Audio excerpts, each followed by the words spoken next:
శుక్రవారం ఈ మంత్రాన్ని జపిస్తే సకల సంపదలు సిద్ధిస్తాయి. లక్ష్మీం క్షీర సముద్ర రాజతనయాం శ్రీరంగధామేశ్వరీం దాసీభూత సమస్త దేవవనితాం లోకైకదీపాంకురాం శ్రీమన్మంద కటాక్షలబ్ధ విభవ బ్రహ్మేంద్ర గంగాధరాం త్వాం త్రైలోక్య కుటుంబినీం సరసిజాం వందే ముకుంద ప్రియాం వందే ముకుంద ప్రియాం.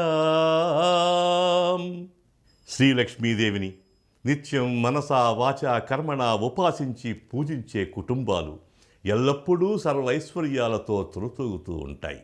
శ్రీ మహాలక్ష్మి అనుగ్రహానికి పాత్రులైన వ్యక్తులు ఎలాంటి సమస్యలు లేకుండా ఉన్నత స్థానాలు పదవులను అలంకరించి అందరికీ మార్గదర్శకులు అవుతారు. అలా లక్ష్మీదేవి అనుగ్రహానికి పాత్రులు కావడానికి ఎలాంటి మంత్రాన్ని పఠించాలి, ఎలా పూజించాలి, ఎలాంటి నియమ నిష్టలు పాటించాలి అనే సందేహాలు కలుగుతూ ఉంటాయి. ఆ సందేహాల నివృత్తి కోసం నా ఈ ప్రయత్నం. సహజంగా శుక్రవారం నాడు మహిళలే మహాలక్ష్మి అమ్మవారి పూజ చేస్తుంటారు. చాలామంది ఈ శుక్రవారాన్ని మహిళామణుల రోజుగా భావిస్తుంటారు. అది చాలా పొరపాటు. వారంలోని 7 రోజులు స్త్రీ పురుషులు ఇరువురికి సంబంధించినవిగా భావించాలి.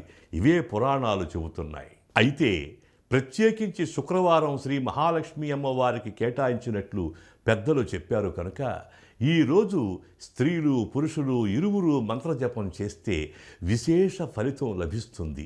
మంత్ర పఠనానికి ముందు మీ ఇల్లు పరిశుభ్రంగా ఉంచుకోవాలి. శుచిగా స్నానం ఆచరించి పొడి బట్టలు ధరించి మంత్ర పఠనానికి కూర్చోవాలి. అమ్మవారి చిత్రపటానికి లేదా విగ్రహానికి లేదా శ్రీచక్రమునకు పసుపు గంధము కుంకుమ బొట్లు పెట్టాలి. దీపాలు అగరబత్తులు వెలిగించి పూజ ప్రారంభించాలి. ముందుగా విఘ్నేశ్వర ప్రార్థన చేయాలి. శుక్లాంబరధరం విష్ణుం శశివర్ణం చతుర్భుజం ప్రసన్నవదనం ధ్యాయేత్ సర్వవిఘ్నోపశాంతయే అగజానన పద్మార్కం గజానన మహర్నిశం అనేకదంతం భక్తానాం ఏకదంతముపాస్మహే.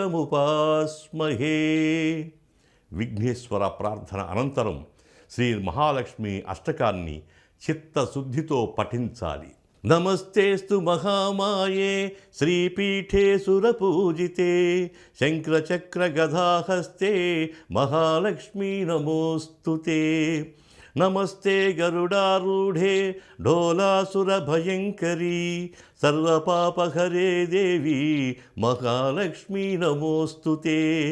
సర్వజ్ఞే సర్వవరదే సర్వదుష్టభయంకరీ సర్వపాపహరే దేవి మహాలక్ష్మీ నమోస్తుతే. సిద్ధిబుద్ధిప్రదే దేవి భక్తిముక్తిప్రదాయిని మంత్రమూర్తే సదా దేవి మహాలక్ష్మీ నమోస్తుతే. ఆద్యంతరహితే దేవి ఆద్యశక్తే మహేశ్వరీ యోగజ్ఞే యోగ సంభూతే మహాలక్ష్మీ నమోస్తుతే. స్థూల సూక్ష్మే మహారౌద్రే మహాశక్తే మహోదరే మహాపాపహరే దేవి మహాలక్ష్మీ నమోస్తుతే. పద్మాసనస్థితే దేవి పరబ్రహ్మస్వరూపిణి పరమేశీ జగన్మాత మహాలక్ష్మీ నమోస్తుతే.